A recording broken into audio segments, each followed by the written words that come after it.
I've been training using the Norwegian Singles Approach for a little over a week now. So in this video, I'm going to be sharing my experiences with it so far, but go into a bit more detail as to what it's all about, where it came from, why I'm doing it. So let's get stuck straight in. So as I've said before, there's nothing particularly revolutionary or new about this Norwegian Singles Approach. I reckon there are a couple of key principles that we need to understand in order to, I guess, just understand what we're trying to achieve here.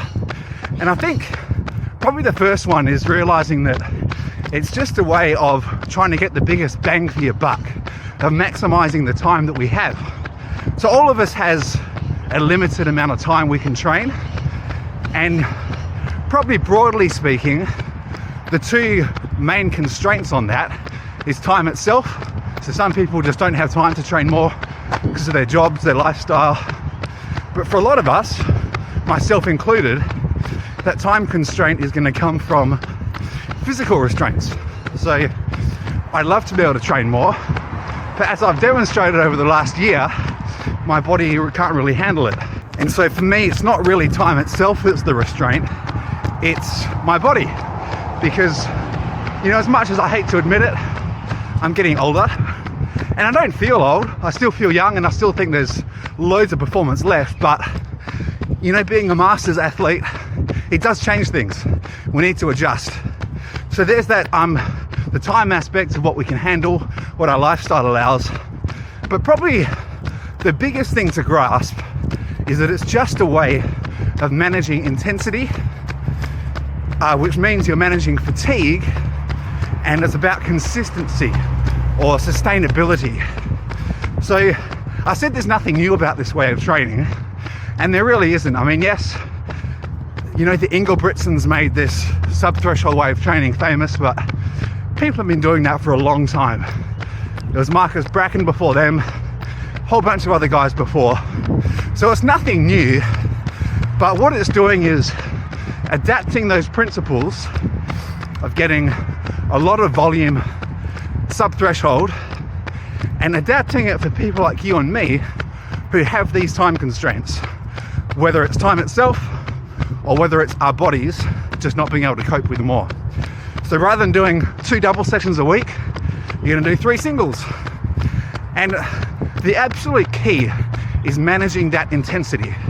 Can't stress that enough, because as researchers have found, and runners have just found anecdotally, when we go over that second lactate turn point, or an anaerobic threshold, whatever you want to call it, when we go over there, the fatigue we experience increases disproportionately and exponentially compared to the performance gains we might get. So to put that another way, we're going to get 99% of the adaptations of the training effects we want, but we're going to get like a quarter of the fatigue. And that is key, because that means we can come back and do it again sooner. And also it means we can just do it consistently. One thing that seems really obvious to me now is just how crazy the way I was training before is, and probably how most people train. So most of us have like a 4-week block, or a 4-week meso cycle, where we deliberately overtrain for 3 weeks and then have 1 week deload. So we build, deload, build, deload, then we string lots of those together to form the whole training block with whatever we're going to train for. So we've actually got overtraining baked into the program and do it deliberately, which is okay for a time, but again, as I've demonstrated on this channel, it's not sustainable. And we all know that consistency is probably the #1 thing to improving, yet you'd never know it from the way in which we train. If we bring up my training metrics from the last year, yes, I had these great builds where I'd achieve a really big training load and it would be going well for a while, but then I'd crash and burn and have a long time off. And it's crazy, it's ridiculous. And so what this way of training does is It backs the intensity off. You're going to get 99% of the training effect. But the key is you don't need any deload weeks. You don't even really need to taper for a race. And you can just do it 365 days a year. So one question I'm trying to ask myself regularly throughout this build, well, it's not a build, throughout this style of training, is can I do the week I just did every single week for the next 20 years? That's how I'm looking at it, because that's when the big gains are going to start to happen. So managing that intensity, and as a result managing fatigue, is everything. So it's really important we stay below threshold, so I call it sub-threshold training, and not go above. And I came across one study, I can't remember what it was called, but they found that when runners went over that second lactate turn point, yes, they got a very marginal bigger training effect, and it really was small, but the fatigue they experienced was 400% more. 400! Now that is crazy. So it really is not worth it. So that risk reward is a big factor too. And of course, a lot of you watching this would have come across this approach because of a guy called James Copeland in England, and that's how I discovered it really as well. So he's just an ordinary guy in England with quite a remarkable story, and I guess he kind of came up with this framework for training which hit all of these points. So he had a cycling background, and he adapted some of the principles from there to running, and has just experienced extraordinary improvement. And what captivated me about his story is that the start of his story is really similar to mine. He made huge progress when he started running, and then stagnated at around 1850, he said. Just didn't get any better despite smashing himself until he tried this. So he went from, well, at that stage that he was talking about, an 1855k, now he's running, I think his latest one was 1501 at the age of 40. But he had exactly the same story, where he was just sick of these training blocks where he'd be smashing himself, not get anywhere, not making any improvement, having to take time off from injury. So he used what he learned in his cycling background and applied it to running. So he found that the more time he spent in this sub-threshold zone, cyclists call it this sweet spot, the more he improved. And he found that the more he could increase his CTL, that's chronic training load, the faster he got. So he just adapted that to running, and it's gone extremely well for him. You know, he ran 2:24 in London in April, and as probably most of us know, conditions weren't ideal. That was his first marathon. So really remarkable story. And I just saw so many parallels in what he was describing in the before and after, and it just seems to make a lot of sense. But having said that, there's a lot of differences between him and me, and probably you. So firstly, he wasn't coming from a non-athletic background. He actually reached a pretty high level in cycling. So he already had a pretty enormous aerobic base that he'd built. Now he did have a time of doing nothing. I think he said for 2 years he didn't do anything. But nevertheless, he did have that time where he built a really big aerobic engine, and certainly had that performance background. I don't have that. I was very active during my early and mid-teens with sport and things, but got sick and had to stop, I guess, year 11, and didn't really do anything since, until I started running a couple of years ago. So I haven't got that base. Secondly, a lot of people who have tried this method note that the people who respond best to it seem to be really slow twitch muscle fiber types, which I'm not. I mean, I say I'm not, that's my assessment. But I think the evidence points to the fact that I'm more of a fast twitch guy, whereas James Copeland is definitely a slow twitch. So people report kind of much faster progress, and they seem to respond better to this way of training. So I have to see how I go. But on paper, it just seems to make so much sense. And it seems to me that it's way too early for me to make a call. I've been doing this for a week. But in my mind and on paper, it just seems to be the way most of us should be training, to get 99% of the training effect for less than a quarter of the fatigue.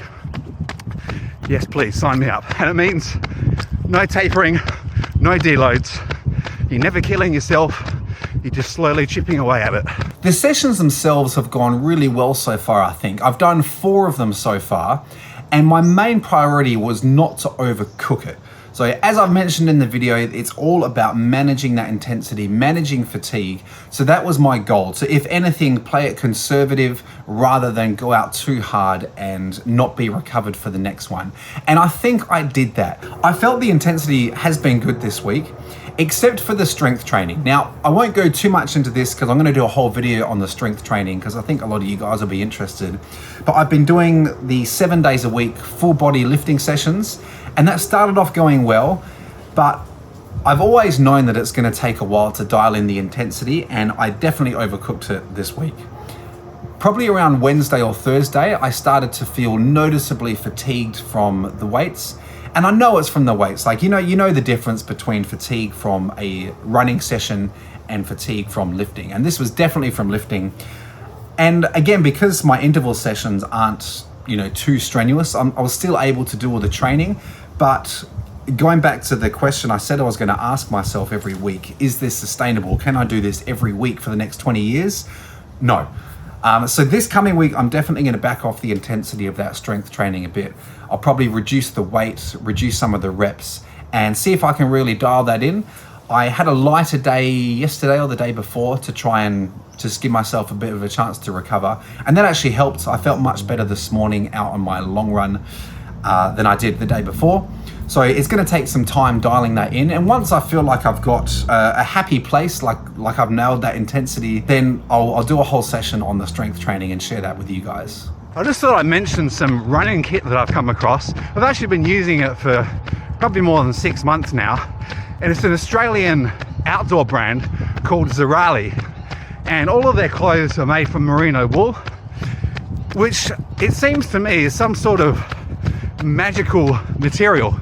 And I say that because when I first got it in the summer, I put it on, I'm like, oh, this is going to be way too hot, no way. But even though it feels really warm, it's so breathable. Like, I was actually running in it in the summer. Now, most of the time in the summer, I run shirtless, but when I'm going to be around other people and don't want to seem like a dropkick running around shirtless, I wear a top. And I found this merino wool to be really good, very breathable, you don't get too hot, and just really light, super comfortable. And right now I've got one of their long sleeve ones on, and again, it's really lightweight, very comfortable, but in the winter it keeps you warm. So it's magic. In the summer, it's breathable, it's cool, but in the winter it does keep you warm. So it's 0 degrees right now. See, I've got gloves on, I never do that. And just this one layer is enough, it keeps me warm.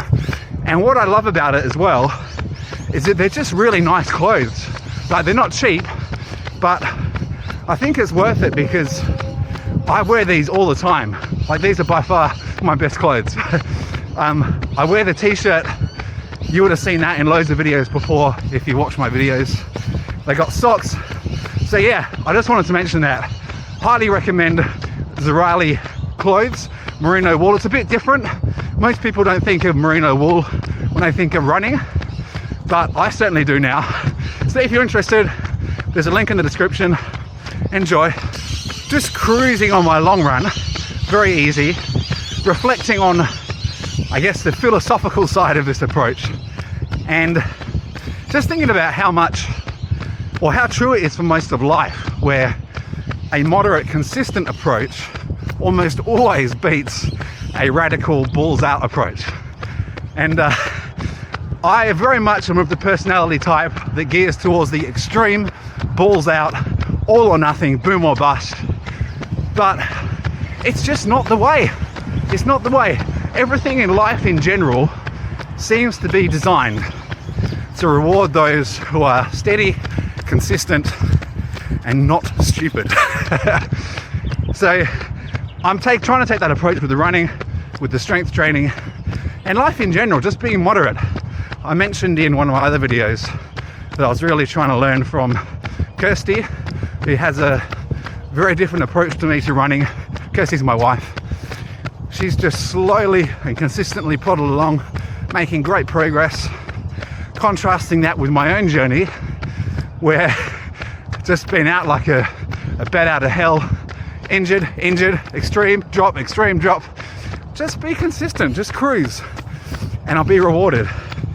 So I reckon with this training, it's probably going to be, I'm not expecting to see any results as such in terms of improved fitness until probably like mid to end of September, but I can't wait. So each week I'm going to go into a bit more detail about different aspects of this Norwegian singles. Not that I'm an expert, but I mean, it's pretty basic. So I'll go over the framework, get into details about session specifics, how to get intensities. I'll do a lot of detail on my strength training and just updates on how it's going. I'm a bit late to the party. Guys like James Copeland have been doing this for 2 years, but we can learn together, and then hopefully you can see if it's something that's going to work for you. But as I said before, it seems to me like this is just the best way to train for most people. I'll catch you in the next one.